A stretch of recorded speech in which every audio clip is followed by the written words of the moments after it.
34장 보겠습니다. 32장부터 시작된 엘리후의 말이 계속 이어지고 있습니다. 엘리후의 두 번째 말과 세 번째 말은 모두 욥의 말에 대한 응답의 형식으로 나타나고 있습니다. 엘리후가 두 번째 말에서 조금 건방지게 시작을 합니다. 지혜 있는 자들아 내 말을 들으며 지식 있는 자들아 내게 귀를 기울이라.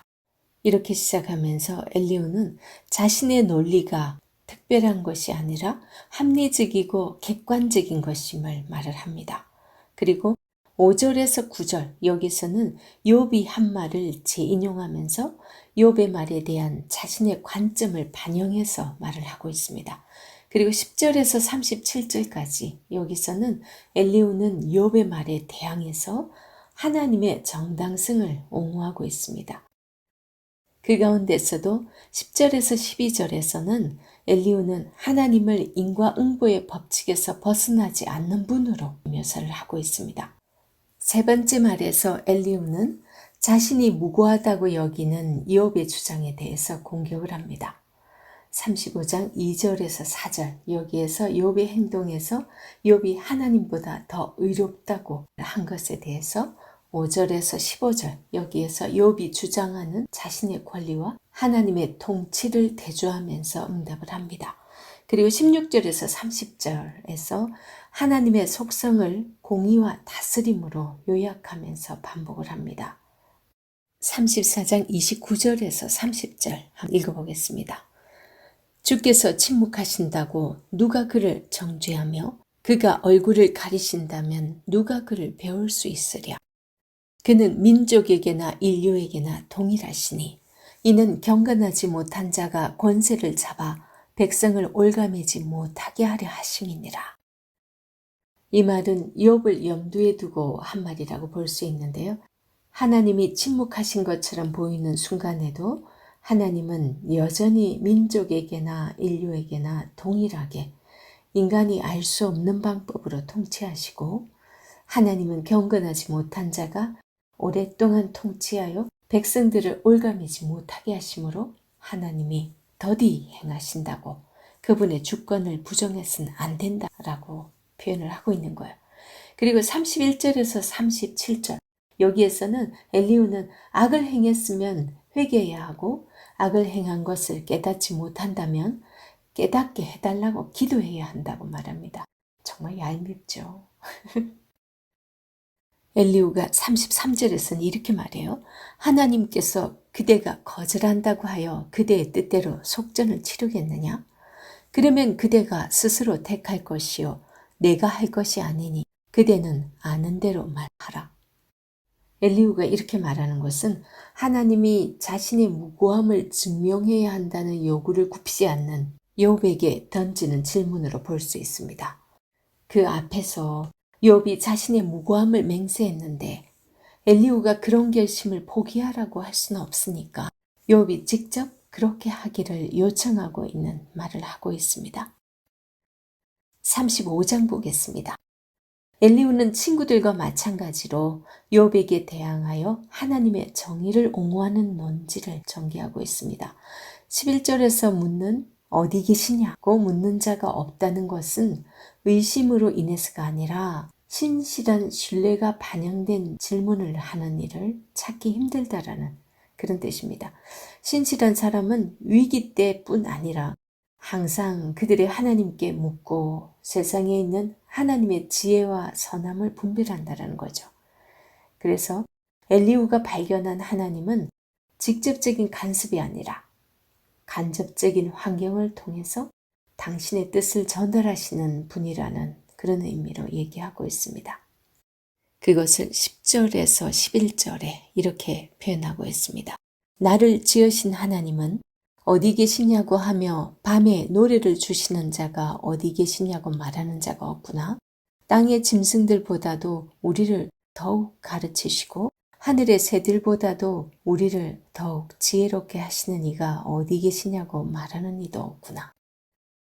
말을 참 어렵게 하고 있죠. 그 당시 이들이 현자들, 오늘날로 하면 학자들입니다. 13절에서 14절을 보면 엘리후는 욥을 공허한 외침으로 하나님을 이용하는 기회주의자로 단정하고 있습니다. 전능자가 돌아보지 않는 것은 불의한 외침을 돌아보지 않는 것임에도 욥이 임의로 하나님의 의도를 해석하는 것이 잘못이라고 그렇게 말을 하는 거죠. 마지막으로 엘리후는 욥이 많은 탄식을 하면서 지식 없는 말을 함으로써 어리석은 자가 되었다고 비판합니다. 엘리후는 지나친 자신감을 가지고 자신의 논리를 추구하다 보니까 욥의 상황을 너무 앞서가고 있는 욥을 자기 나름대로 해석하고 있어요. 그죠? 이제 36장, 37장 보겠습니다. 32장에서 이어서 계속해서 엘리후가 말하고 있습니다. 의인들이 죄를 지으면 고난을 통해서라도 그들이 잘못한 것을 깨닫게 하시는데 회개하고 돌이키면 회복되어서 하나님의 영광을 보게 될 것이라고 말을 하고 있습니다. 하지만 계속해서 죄를 범하면 죽을 것이라고 경고한 후에 폭풍 가운데 나타난 하나님의 영광을 강조하고 있습니다.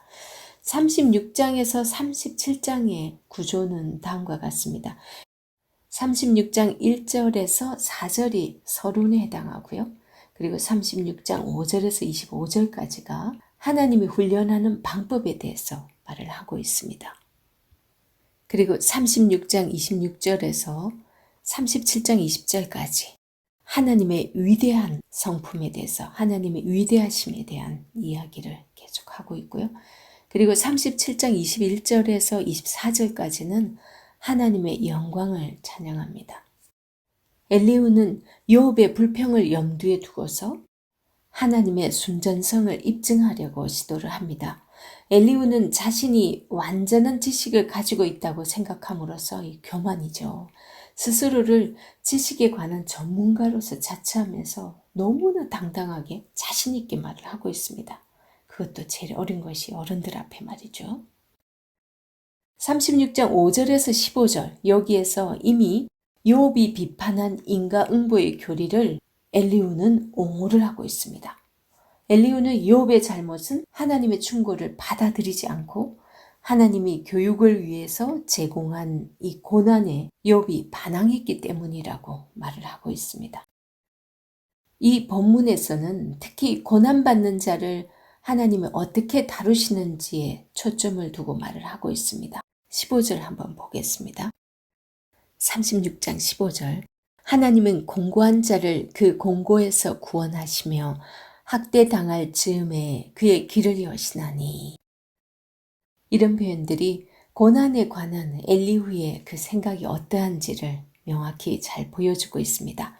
그리고 16절에서 21절에서 엘리후는 고난의 신앙적인 의미를 보여준 후에 욥을 향해서 교훈을 전개하고 있습니다. 엘리후는 욥이 법정에서 하나님으로부터 승리하려는 그 시도가 잘못된 것임을 경고하면서 18절에서 20절 여기에서는 고난당할 때 조심해야 할 몇 가지를 조언하고 있습니다. 조언까지. 조언 첫 번째가 화가 나더라도 회개는 반드시 해야 된다. 맞는 말이긴 해요. 그 다음에 많은 뇌물을 드렸다고 할지라도 회개하지 않음으로써 그릇된 길로 갈까 조심해야 된다. 그리고 공고함 가운데 있을 때에 부르짖기만 하면 된다고 생각하거나 자신의 능력으로 공고함을 이길 수 있다고 생각해서는 안 된다. 이런 표현이 36장 19절 그대의 부르짖음이나 그대의 능력이 어찌 그리 그대가 공고한 가운데서 그대를 유익하게 하겠느냐. 그리고 21절 초반에 보면 삼가 악으로 치우치지 말라. 그대가 환난보다 이것을 택하였느니라. 이 말은 정말 그 고난이 견디기 힘들고 어렵다고 해서 죽음을 선택해서는 안 된다라는 그런 의미입니다. 이건 또 하나님께 반항함으로 인해서 환난을 피할 수 있다고 생각하는 것도 잘못된 거다. 그런 교훈을 하고 있습니다. 엘리후는 다시금 하나님이 누구신가를 묘사하는데 하나님은 스스로 존재하는 전능자로서 아무의 도움을 필요로 하지 않고 우주를 다스리는 자로서 그의 위대함을 크게 세 가지로 표현하고 있습니다. 아무도 그의 모사가 되지 못한다. 두 번째는 아무도 우주 안에서 그의 역할을 결정하지 못한다. 세 번째, 창조주로서 그 외에 다른 재판관이 없으므로 감히 불의를 행하였다고 말할 수 없다. 다 맞는 말이에요. 그죠? 그리고 24절에서 25절 여기에서 이제 경고에서 찬양에 대한 권고로 바뀝니다. 인생들이 아무리 먼 데 있을지라도 지금까지 그의 일을 찬송한 것처럼 하나님께서 하신 일을 기억하게 된다는 거죠. 그리고 36장 26절에서 37장 20절 여기에서 엘리후는 폭풍 속에서 발견한 하나님의 위대함으로 인해서 하나님을 찬양합니다. 엘리후는 여러 가지 자연현상을 통해서 하나님을 이해하려고 시도합니다.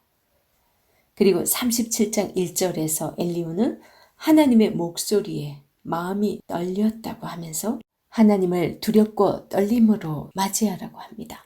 37장 2절에서 보면 하나님의 음성, 곧 그의 입에서 나오는 소리를 똑똑히 들으라.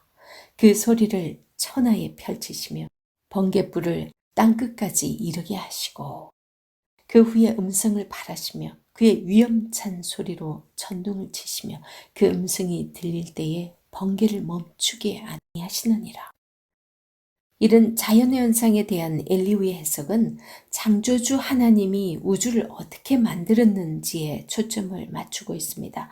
하늘에서 지정된 경로를 따라서 배를 움직이듯이 하나님은 우주를 인도하신다고 합니다. 이제 마지막으로 14절에서 22절 여기에서 욥을 향하여 도전합니다. 그리고 마지막으로 지혜의 근본이 여호와를 경외하는 것임을 보여줍니다.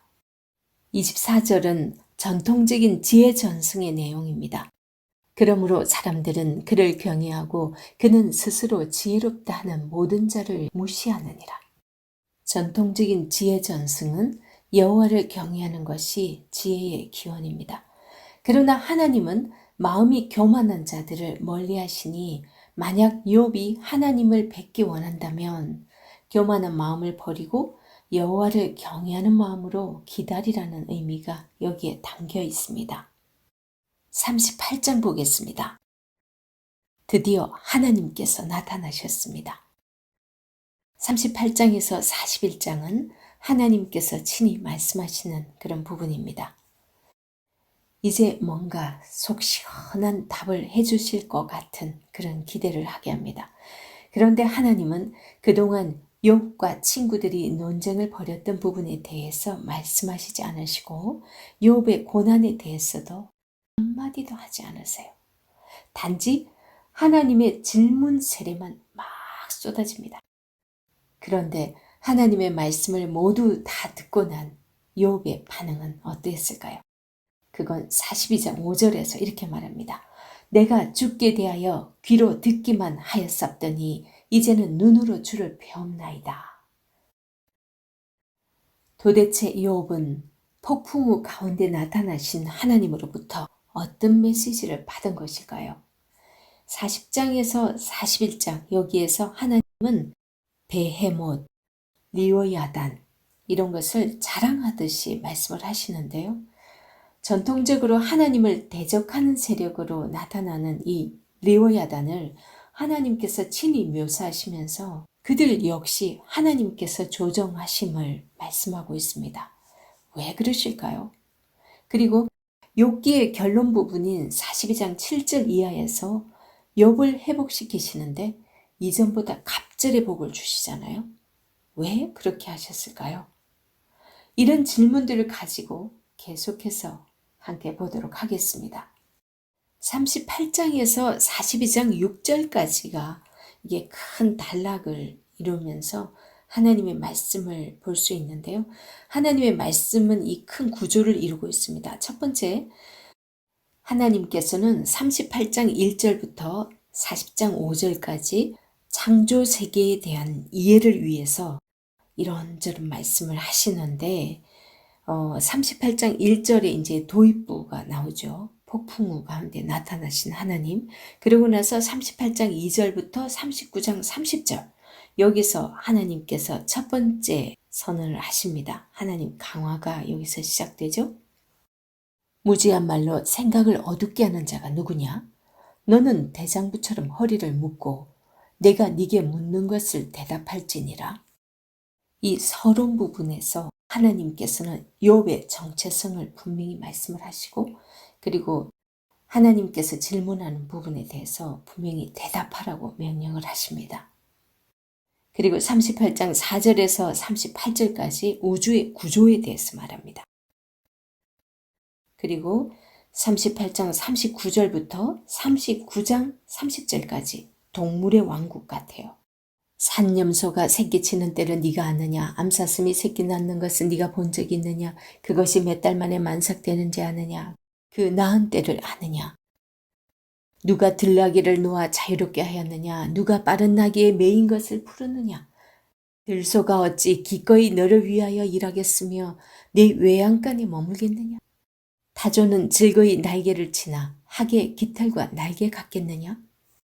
이렇게 온갖 동물들을 언급하면서 이들의 위험, 이들의 하는 짓들, 그들이 새끼 낳고 자라는 많은 모습들, 이런 것들을 누가 다 한다고 생각하냐? 39장까지 그렇게 장황하게 말씀을 하시고 그 다음에 40장 1절, 2절은 삽입절이라고 하기도 하는데요. 여호와께서 또 욥에게 일러 말씀하시되 트집 잡는 자가 전능자와 다투겠느냐? 하나님을 탓하는 자는 대답할지니라. 그래서 40장 3절에서 5절 첫 번째로 욥이 대답을 합니다. 그리고 이제 42장 1절에서 6절이 욥의 두 번째 응답. 여기까지가 그러니까 하나님께서 말씀하시고 욥이 대답하고 그렇게 하면서 지금 42장 1절에서 6절까지가 큰 단락이 이제 끝나고 그러고 나서 42장 7절 이후로 결론을 내리고 욥기가 끝나고 있습니다. 38장이 42장 6절까지 이렇게 덩어리로 이어지기 때문에 이런 큰 그림을 한번 보고 그런 다음에 이제 38장을 보는 것이 더 이해가 쉽기 때문에 잠깐 설명을 해드렸습니다.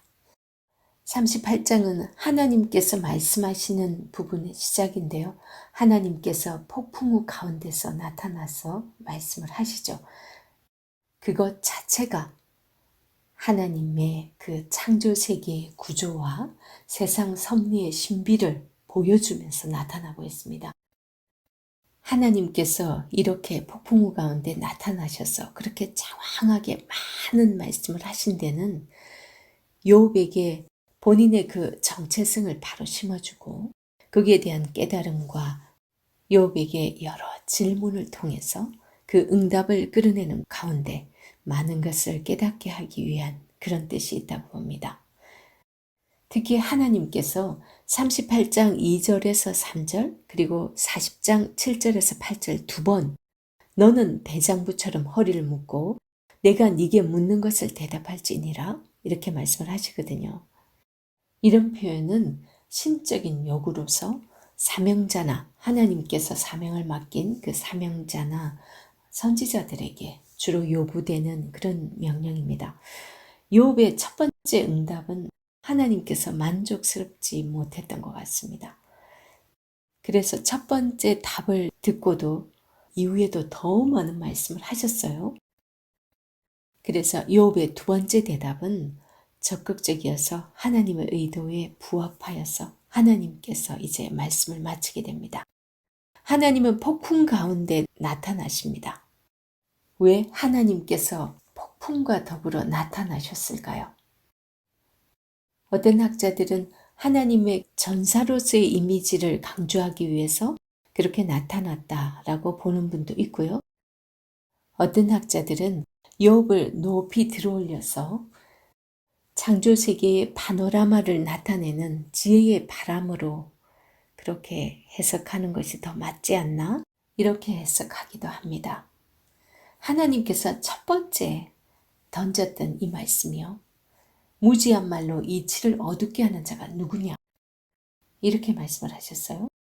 하나님의 위대한 섭리에 비견할 수 없는 한낱 이 미천한 인간이 어줍지 않게 자신의 고통에 항의하는 것에 대해서 하나님께서 성토하시는 것으로 해석을 하기도 해요.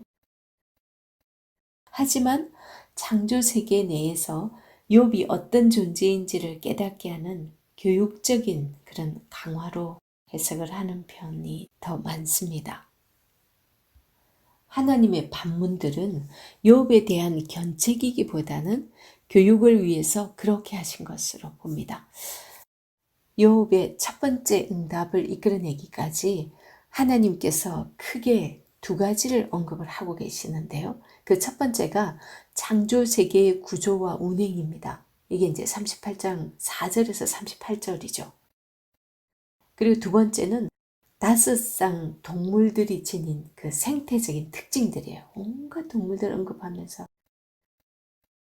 가슴속의 지혜는 누가 준 것이냐? 수탉에게 슬기를 준 자가 누구냐? 누가 지혜로 구름에 수를 세겠느냐? 누가 하늘의 물주머니를 기울이겠느냐? 티끌이 덩어리를 이루며 흙덩이가 서로 부캐하겠느냐? 네가 사자를 위하여 먹이를 사냥하겠느냐? 젊은 사자의 식욕을 채우겠느냐? 그것들이 굴에 엎드리며 숲에 앉아 숨어 기다리느니라.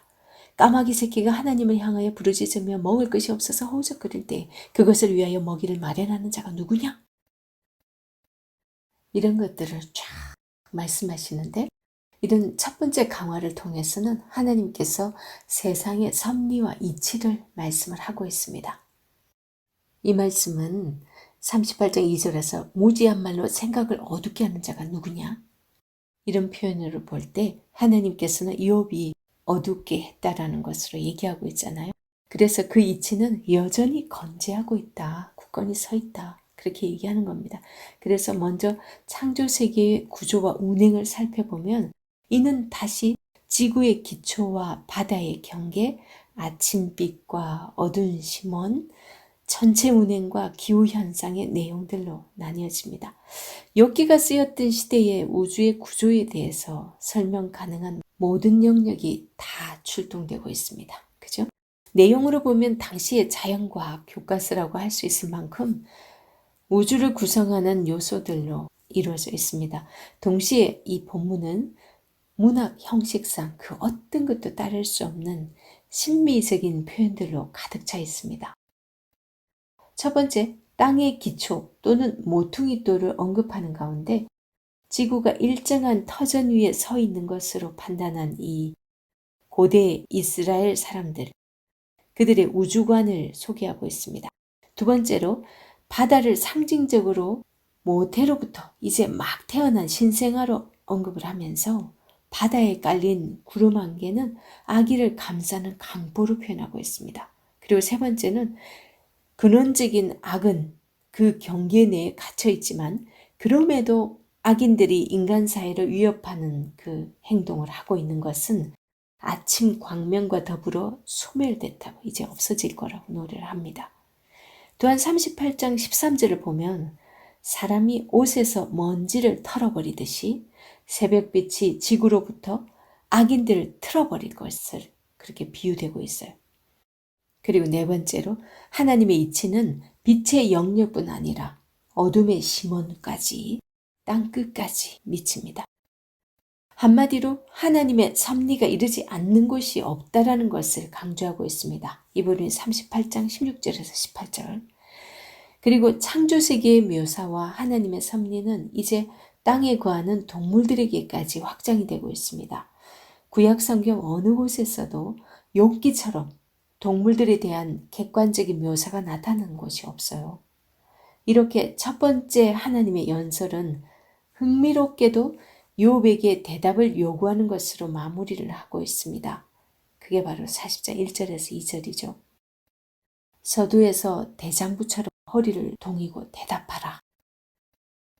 이 명령이 단순히 욥의 교만한 항변에 대한 꾸짖음과 심판의 의미가 아니고 실제로 하나님께서 욥의 응답을 듣고 싶어 하시는 그런 심정을 읽을 수 있어요.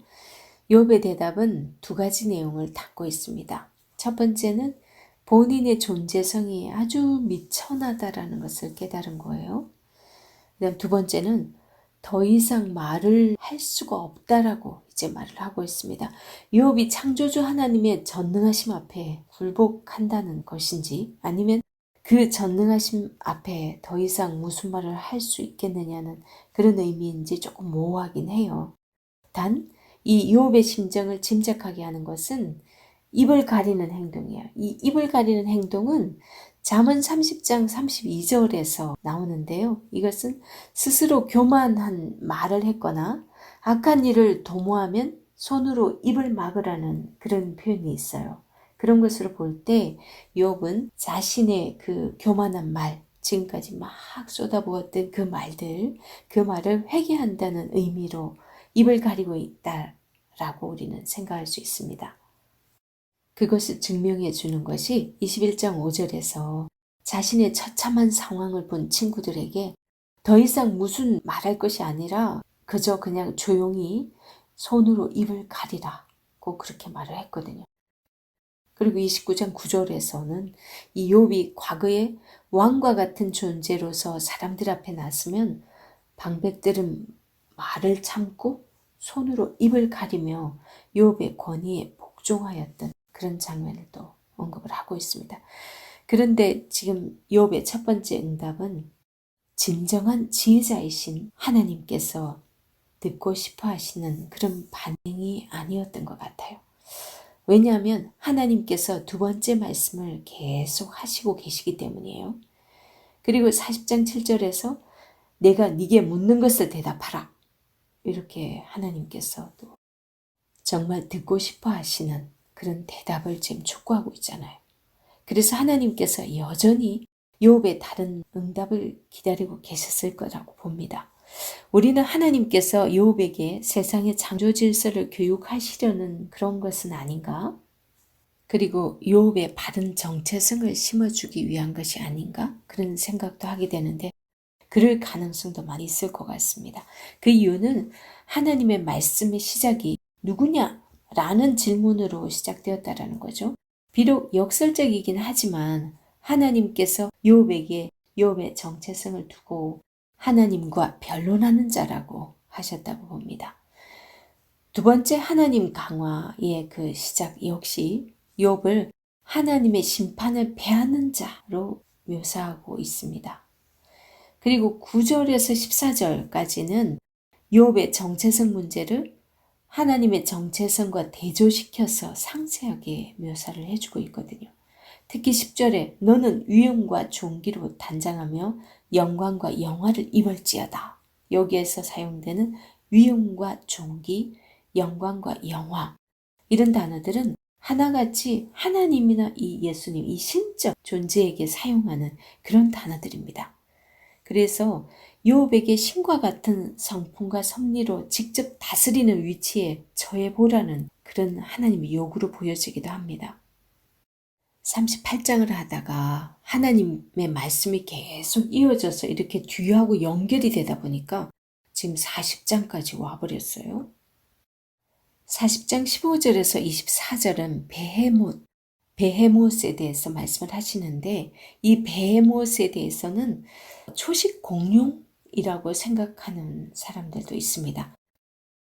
육지에서 가장 큰 동물로 봅니다. 그리고 리오야다는 바다에 사는 동물 중에서 가장 큰 동물로 보고요. 하나님께서 말씀하시는 베헤못이나 리오야다는 앞서서 설명한 다른 동물들과 같은 종류로 보아서는 안 됩니다. 하나님도 별도로 따로 말씀하셨고 실제로 이 베헤못이나 리오야단 이들이 상징하는 부분이 있기 때문이죠.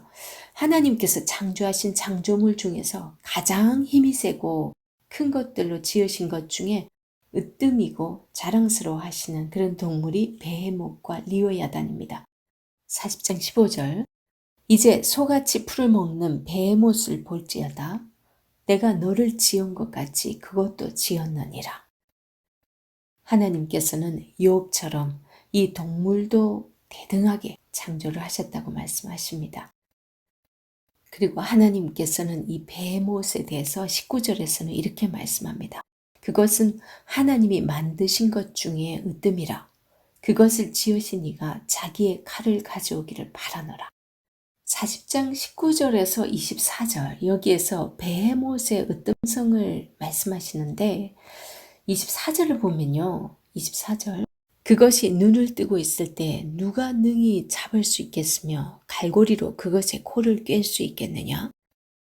이런 표현들로 봐서는 인간들조차도 마음대로 잡을 수 있는 게 아니야. 그러니까 베헤못은 같은 짐승들뿐 아니라 심지어 인간보다도 더 어찌 보면 우위에다 두는 듯한 그런 존재로 격상되고 있어요. 그 누구도 그를 무엇으로도 잡을 수 없다는 그런 의미입니다. 이토록 대단한 동물을 왜 이렇게 자랑하실까요? 15절에서 욥처럼 그 동물도 만들었다고 하시면서 이런 말씀을 하시는 거예요. 물론 이런 대단한 동물까지도 하나님이 만드시고 다 움직이게 하실 정도로 창조주 하나님의 절대 주권이 드러나고 있는 그런 말씀입니다. 그 저변에는 이 동물과 대등하게 창조된 너 욥도 하나님의 창조물 가운데 으뜸인 것을 강조하고 있는 거죠. 하나님께서 하시면 너 역시도 그 누구도 마음대로 할 수 없는 그런 능력자가 될 수 있는 거야. 그것도 그 이면에 포함되어 있는 거죠. 계속해서 41장에서 함께 보도록 하겠습니다.